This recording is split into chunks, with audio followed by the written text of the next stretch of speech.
দেখুন কীরকম কি পরিমাণ ফিল্টার জাম হয়ে আছে, এই কারণে ইঞ্জিনের পিক আপ নিচ্ছে না, পিক আপ বসে যাচ্ছে। এটা পরিষ্কার করে আমরা গাড়িটাকে কমপ্লিট করব।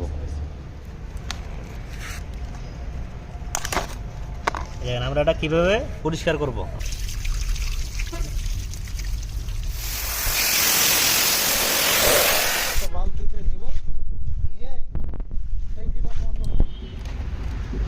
যদি ফিল্টার জাম হয় মোটর তো টানতে পারবে না, এই কারণে এই সমস্যাগুলো হয়। তেল ও সার্কুলেশন প্রেশার কম করার কারণে পিক আপ হয় না বা পিক আপ কম হয়, লেট হয় পিক আপ। হ্যাঁ, এই যে গুড।